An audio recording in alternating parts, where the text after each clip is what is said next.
Siobhan McDonald from Granger Street Studios, and I'm so glad you could join me today. Let's get started with our program. Art has the ability to inspire people. It can also make us super hungry. Food paintings and pictures of people cooking have been part of famous artwork since the very beginning. We are going to look at some delicious paintings, pictures of kitchens around the world, and more. I want to thank AgeSpan for hosting us every month and making sure this program gets delivered to you. AgeSpan connects people of all ages and abilities with information and services to help us lead fulfilling lives in the community. And we're so thankful to award-winning Right at Home Boston and North for sponsoring this program. With over 20 years of providing home care services, their proven professionalism, caring, and commitment continues to help people live their best lives in our communities. Here is a picture of the earliest example we have of recipes that were written down. There were actually 4 of these Babylonian culinary tablets, which are now held in a collection at Yale, and they date back to 4600 BC. This particular tablet describes 25 recipes for different stews. So people have been writing down recipes for a long time. My husband is a chef and he does use recipes sometimes, but I'm always amazed that most of the time he's able to cook without them. He's done it so many times and is so skilled that the recipes are all in his head. I got the idea for this program from this book. It is the first known culinary guide to specify ingredients, cooking times, and techniques. It was written in Italy by Maestro Martino in, are you ready for this? 1464. He is often considered the world's first celebrity chef. He started cooking in northern Italy and eventually ended up cooking at the Vatican, and recipes like how to dress a peacock with all its feathers, so that when cooked it appears to be alive and spews fire from its beak. Turns out there actually have been a few books with the same title. And of course we have the Julia Child classic, Mastering the Art of French Cooking. Maybe you have this in your kitchen. A lot of us liked watching Julia on TV, even if we didn't consider ourselves great cooks. Has anyone ever taught you any recipes? Who taught you? The Art of Cookery Made Plain and Easy is a cookbook by Hannah Glass that was first published in 1747. It was a bestseller for a century after its first publication and dominated the English-speaking market, made her one of the most famous cookbook authors of their time. The book was popular in the 13 colonies of America. Ben Franklin, Thomas Jefferson, along with George Washington, they all owned copies. She used plain language so that servants would be able to understand it. Let's move on to looking at some art. There's a lot going on here. What's going on in this picture? Martin Van Cleve made this in 1565. He was known mostly for everyday scenes, which are called genre scenes, with peasants and landscapes. And I'm going to go back to the big image for us here. He was one of the leading Flemish artists of his generation. People are engaged in other activities. There's a nurse at the lower right who's feeding a baby. There are lots of animals in the kitchen. There's a man with a knife in his hand holding a rabbit right in the middle. The very first kitchens date to ancient times. They consisted of an open fire and a separate area to prepare food. Here is a picture of a kitchen from Pompeii. Roman kitchens were small, poorly lit rooms, usually tucked away at the back of the house. In most of the kitchens that were excavated at Pompeii, the only thing that's left is that masonry hearth. You can see that cooking would be done on top of the hearth with things like an iron tripod to hold a pot. The majority of Roman citizens had a really varied Mediterranean diet, which included salted and fresh meat, fresh and salted fish and fish sauces, lentils and chickpeas, and vegetables like cabbage, leeks, onions, and garlic. Fresh fruits were also common, things like plums, apples, dates, and figs. Of course, the olive and the grape were incredibly important to Roman society. Olive oil was the main cooking oil, and Romans used it to clean their skin also. While wine was readily available to many, even the poorest citizen could get wine. For hundreds of years, kitchens and art were the undesirable workplace of unsavory maids tucked away below the luxurious living spaces of the upper class. During the mid-16th century, Northern Renaissance artists began to change that when they brought these minor people from the lower classes and places to the forefront of their work. They're being celebrated here. And while it took a few centuries for this type of painting to gain traction, we owe the Dutch and the Flemish a high five for helping to revolutionize the image of a household kitchen. And here we can see a painting from 1630 called Cook with Food. In this work by Johann Vermeer, a maidservant pours milk, entirely absorbed in her work. Except for the stream of milk, everything else is still. Vermeer took this simple everyday activity and made it the subject of an impressive painting. The woman stands like a statue in this brightly lit room. Whatever you're cooking, it's important to get the best and freshest ingredients, of course. Here we are looking at a woman shopping at a vegetable market in this painting from 1567. For the peasant, cooking was done over an open fire of a one-room home. Life revolved around the cooking area because it was the source of light, heat, safety, and of course, food. The Peasant Wedding is a 1567 painting by the Dutch Renaissance painter and printmaker Peter Bruegel the Elder, one of his many paintings that depicted peasant life. The bride is here. You can see her in front of this green textile wall hanging. She's wearing a crown, and there's another paper crown hung above her head. The feast is in a barn in the summertime. There are two sheaves of grain with a rake that recalls the work of harvesting over here, and it reminds us of the hard peasant life. Quarters carry plates on a door taken off of its hinges. The main food is bread, porridge, and soup. Medieval castle kitchens were a different beast altogether. They were placed outside of the Great Hall for fire safety reasons. They had spits roasting meat and large iron cauldrons bubbling with soups and stews. Lambs, cattle, pigs, and ducks were tethered or penned nearby. Some castles kept a pond stocked with fish. Herbs and vegetables would be grown in nearby gardens. Castle kitchens could be large enough to roast up to 3 whole oxen at a time. Wow! With feasts often reaching epic proportions. This is a picture of Windsor Castle kitchen from 1894. The 18th and 19th centuries saw a rise in the French style of cooking all over Europe and North America. This meant strict etiquette, sophisticated dishes, and formal table settings. Servants played a large role in the kitchen, serving multiple dishes per course at dinner parties. Do you like cooking? What was your favorite thing to make? A few important inventions were the use of coal, gas, cast iron, electricity, and plumbing. These obviously had huge impacts on the kitchen. Cast iron stoves became a staple in kitchens around 1850. And were much more efficient than cooking in a fireplace. Despite living through one of the most profound periods of change in the history of Western art, I'm talking about Impressionism, this artist, Felix Vallotton, would ultimately remain loyal to traditional modes of depicting realism.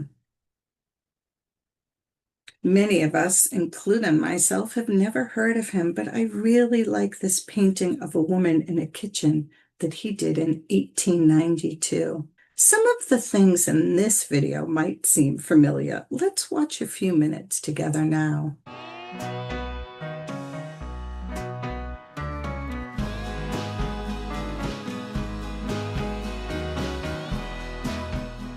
Before the appliance world went stainless steel, kitchens in the 1950s embraced a colorful palette of pastels. These soft colors could be found on everything, including appliances, countertops, and even the cabinets. The 1950s saw an explosion of new homeowners, and with it came a need for appliances large and small. Many of these new conveniences were given the pastel treatment, so it wasn't unusual to find a pink blender and toaster sitting on the kitchen counter too.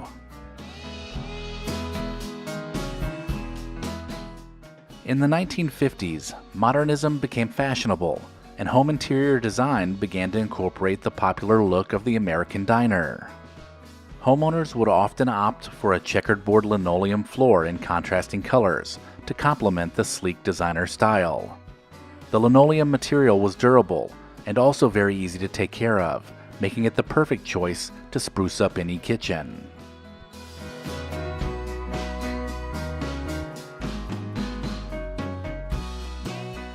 Formica, the company that created the popular laminate material, reigned supreme on 1950s kitchen countertops.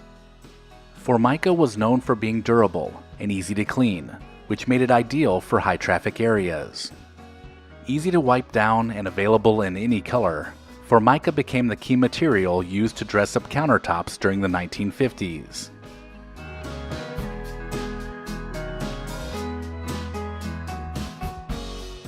It's hard to imagine life before Tupperware, but prior to 1946, they didn't exist.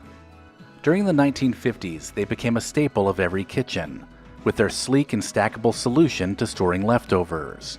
Tupperware parties also began to be hosted by housewives around the neighborhood, and this is where you could order your own set of brightly colored containers.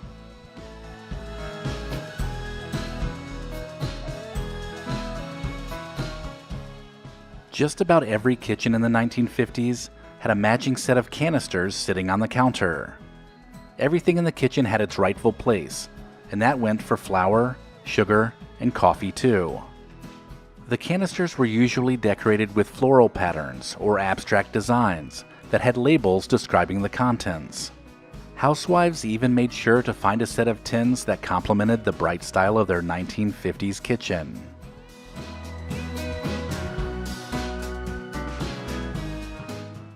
During the 50s, Pyrex became a household name. These casserole dishes made putting together a dinner quick and easy, so most households owned a whole set of them. The glass dishes were made for baking, and they came in a variety of sizes, and in the 50s, owning a set of pastel Pyrex dishes with a floral pattern was a must.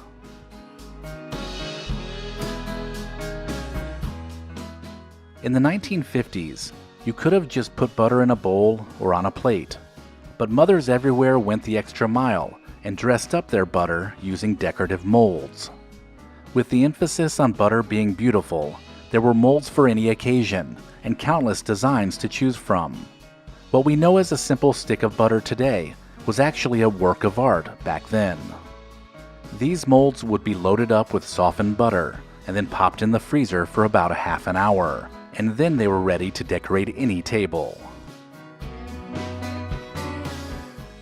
Bread bins once adorned every countertop in the 50s. In the days before bread was filled with preservatives to keep it fresh, or even wrapped in plastic, these bins were how bread was stored. Not only would the bins keep the bread at room temperature, but they had lids that were loose enough to allow airflow, which reduced condensation, but they were tight enough to slow the drying process, making the bread last longer. Before there were plastic ice cube trays, or even the automatic ice dispenser, aluminum trays were used to keep drinks filled with ice. These metal contraptions were filled with water and then placed in the ice box. After they were frozen, you pulled a lever that loosened the cubes from the tray, and it was ready to serve.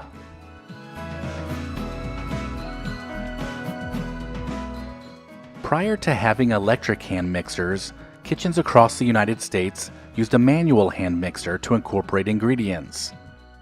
These metal devices used gears to turn the beaters, and they weren't easy to use, but once you got into a rhythm, they got the job done. By the end of the decade, electric hand mixers were available and did a much better job, but the manual mixer was always in the drawer just in case.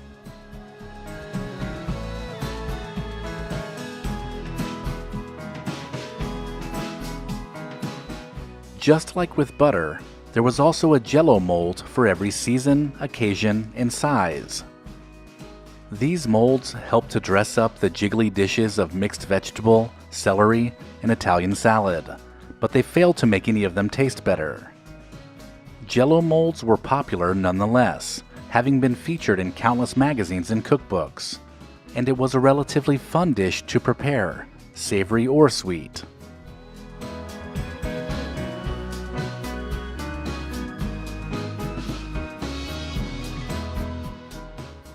During the 1950s, standing between the Formica countertop and a scalding hot pan may have been a cast iron or brass trivet.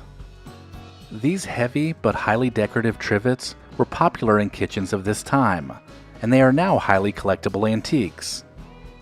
The decorative metals also made these items popular wall decor, but that was when they were not protecting a countertop.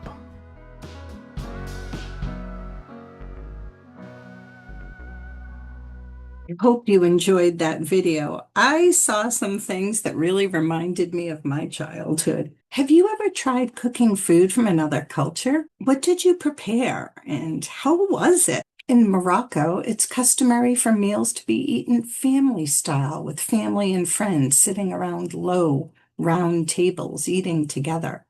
I love this colorful kitchen on the right. Here's a lovely rustic kitchen in Italy. And in this slide, we see a couple of kitchens in Mexico. The one on the right is in a rural area. Here are two pictures of kitchens from India. Now, this kitchen on the left from rural Egypt is really interesting to me because in these areas of low income, many women are cooking using traditional beehive ovens. I bet that bread that she's cooking is going to taste delicious. On the right-hand side, you're looking at a more modern Egyptian kitchen in the city. And here are a couple of kitchens from our own country showing that there's quite a difference in kitchens. But enough looking at kitchens, it's time for some fun facts about cooking. A chef traditionally wears white because the chef of the first Prime Minister of France believed that white was the most hygienic of all the colors. The oldest type of soup dates from around 6000 BC. And get ready for this, the recipe calls for sparrow and hippopotamus meat. I don't know about that one. And in pre-revolutionary France, bread was associated with national identity, and baking bread was considered a public service to keep the people from rioting. Therefore, the police controlled all aspects of bread making, including the price. Americans spend more time watching other people on television cook than they do the cooking themselves. That I believe. In Italy, it is believed that if you drop pasta on the floor, you should pick it up and throw it over your shoulder to ward off bad luck. Let's look at a couple of more fabulous cooking-related paintings together.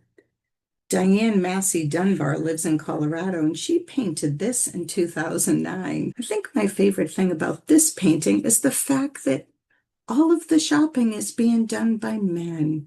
That's nice. Norman Rockwell landed his first professional job at the age of 14. In 1914, at the age of just 20, he was made art director of Boys' Life, the official magazine of the Boy Scouts of America. This was a pretty prestigious position for a man of his age. He moved on to advertising and created successful ads for Coca-Cola, Green Giant, Jell-O, Orange Crush, and a lot of breakfast cereals. One of his most iconic ads in this series is dedicated to corn on the cob. The one on the left is titled His First Corn on the Cob. It was painted in 1939 and features Rockwell's son, Peter. Cooking is an art, and art doesn't come cheap. You can buy complete sets of cookware for as little as $30. And then there are some sets that can run more than $2,000. So let's close out with a few images of some very pricey cookware. This 12-piece set of copper cookware with brass handles is beautiful, isn't it? Williams-Sonoma is a high-end cookware store. Maybe that's where Marilyn Monroe bought her set of Le Creuset cookware. Hers was in yellow. And that was later auctioned off for $25,000. Julia Child, the reigning queen of French home cooking, introduced many Americans to this cookware. Her soup pot is even on display in the National Museum of American History. Perhaps you had one of these. I have a couple. Cast iron skillets are one of the few kitchen tools that get better over time. Today, these skillets can fetch thousands of dollars. Pieces that are marked Erie, Pennsylvania were made before 1957 at the Griswold Company's original factory. They are especially valuable. The most coveted Griswold piece is a skillet with a spider emblem on the bottom. One of these spider skillets was recently listed for $8,000. We mentioned Pyrex before, and that has made a major comeback in recent years. It's easy to see why. Pyrex is beautiful and practical. Cheery colors, whimsical patterns, durable designs. It's the kind of vintage item that looks great on a shelf and still works perfectly in a kitchen. Of course, the price depends on the pattern and the condition and what type of piece it is, but a single Pyrex dish can fetch as much as $100. The holy grail of Pyrex is the Lucky in Love pattern from 1959. One of casserole dish from that pattern was recently sold for almost $6,000 at an auction. For collectors, the value of a mason jar depends on its age, color, size, and imperfections. Rare colors like dark green and purple can fetch high prices. A single jar can easily sell for over $100, and rare examples have been listed for up to $2,000. It's been a lot of fun talking about cooking with you all. Many thanks again to AgeSpan and Right at Home. Their teamwork putting this show together helps make the dream work. We all send you the very best wishes for a most wonderful rest of your week. I'll see you again next month with some new art. Until then, goodbye, friends. Goodbye, friends. Goodbye, friends. It's time to say goodbye. Goodbye, my friends. I'll see you soon.